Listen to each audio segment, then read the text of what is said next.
Noong bata ako, isa ako sa pinakamakulit sa 8 magkakapatid. Isipin mo, sa sobrang kulit ko, ilang beses na akong nadapa, nasugatan. At dumating pa sa punto na sa sobrang kakulitan ko ay nagkabukol ako. Alam nyo kung saan? Sa gitna ng noo. At dahil dun, nagmukha akong isang unicorn. Di lang siguro akong may kapilyuhan. Tiyak ako na ikaw meron din. Kaya naman, share mo naman dyan sa comment box ang mga unforgettable kapilyuhan mo. So, back to the story. Ngayong araw, ikukwento ko ang mga kapilyuhan ko na ginagawa ko noong bata ako. Ready ka na ba? Kung ready ka na, fasten your seatbelt. At sabay-sabay tayong maglalakbay sa memory lane ko.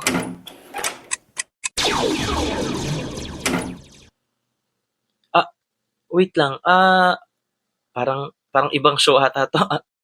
Excuse me po kuya, ibang channel po ata yung napuntahan. Sorry po.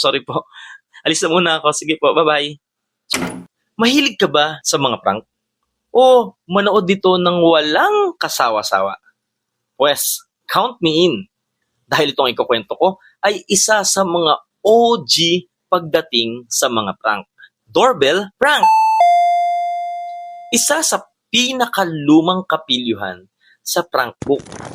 Naimpluwensyahan kami dahil sa mga prank show na napapanood namin noong bata pa kami. At isa sa hilig naming gawing prank ay ang doorbell prank. Hilig naming puntiryahin ang mayayaman naming kapitbahay na may mga magaganda at malalaking gate. Wow! At syempre, hindi makukumpleto ang prank na to kung walang doorbell. Jaco, ganito gawin natin ha. Isa-isa tayo mag-doorbell, sabay tago. Okay? Ako na muna mauuna. Ha? Uy, ako naman ha! At nung dumating na ako naman ang pipindot ng doorbell, ay may pagkahalong kaba at excitement. Yung tipong parang pinagpapawisan ka ng malamig. Eto na, pipindot na ako.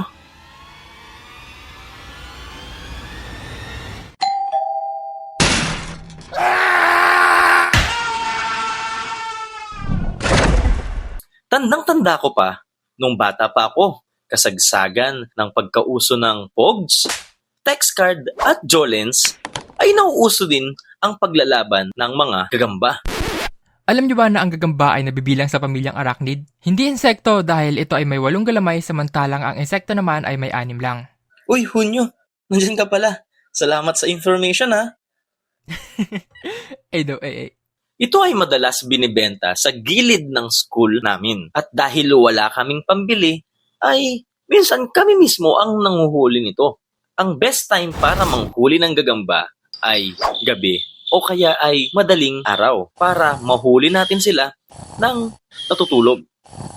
At dahil wala kaming mga gamit, gumagawa kami ng DIY na flashlight. Gamit-gamit ang lata, alambre, kandila, pako at bato para pambutas sa lata. At bukod dyan, ay pinaglalaban ko din ang mga antik o langgam na malalaki at minsan ay nanguhuli din ako ng tipaklong at ang pinakamahirap hulihin ay ang tutubi o dragonfly sa Ingles. Bukod sa napakailap ng hulihin, may mga kalaro ka pa o kaya kapatid na mahilig mang-asar sa'yo at minsan ay gugulatin ka o kaya ay gagawa ng kanta para mainis kang manghuli ng mga tutubi. Tutubi, huwag ka naman papahuli sa bata ng mapanghin. Noong bata pa kami, kasama ng mga kapatid ko, ay napakahilig naming maligo sa ulan. Isa ito sa pinakamasayang araw ng aking pagkabata. Minsan ay pinapayagan kami, pero madalas ay napakahirap magpaalam sa nanay namin. Iba't ibang mga bargain ang ginagawa namin para lang payagan kami. Minsan, wawalisin ang bakuran, paliliguan ng aso, linisin ang sasakyan. Joke lang, wala kaming sasakyan noon. Pero meron kaming pedicab. At kung ano-ano pa para lang payagan kaming maligo sa ulan. At pag no choice na, ay ginagawa na namin ang pinagbabawal na teknik. Hala! Ano ba yan? Ba't mo ako tinulak sa ulan?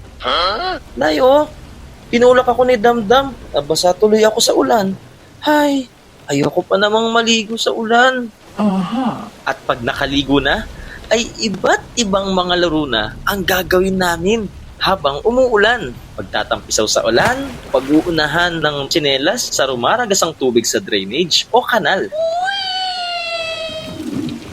Paghiga sa kalsada, at ito ang version namin ng Snow Angel. Kahit di naman nag-snow sa Pilipinas.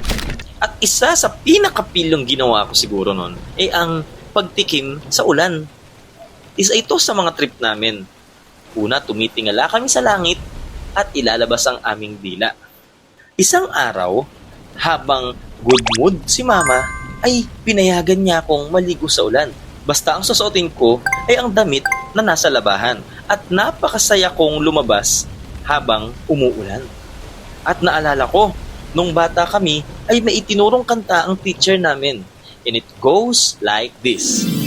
Kung ang ulan ay puro tsokolate, ako'y lalabas at ako'y nga. At sakto, pag nga ko ay natapat ako sa alulod ng bubong namin. Alam nyo ba na sa alulod ay doon tumatai at umiihi ang mga pusa at daga? And yes, yun ang nainom ko. Isipin nyo, iba't ibang uri ng dumi ng hayop at mga dahon-dahon.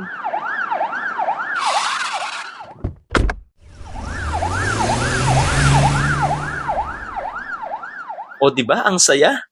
Ayun, buhay pa naman hanggang ngayon at marami pa dyan ang mga kapilyuhan na ginawa ko noong bata ako. May kapilyuhan man, ay sumusunod pa rin ako sa aking mga magulang. Payak at simple man ang buhay noon, ay masaya naman at marunong makontento. Ikaw, ano ang masayang trip na ginagawa nyo noon? Share mo naman dyan sa comment section para makapagkwentuhan tayo. Maraming salamat sa panonood. Hanggang sa muli, paalam! Pagpasensyahan nyo na kung napatagal yung pag-upload natin ng panibagong long-form video natin. And gusto ko palang kunin yung chance na to para magpasalamat kay Punyo Animation, Idol, sir. Maraming salamat po. And also Jepoy Animation para pumayag sa collab na ito.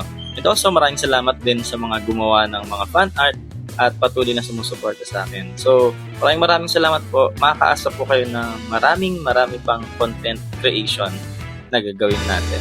Hanggang sa muli, ito po si Crewcat Animation. Paalam!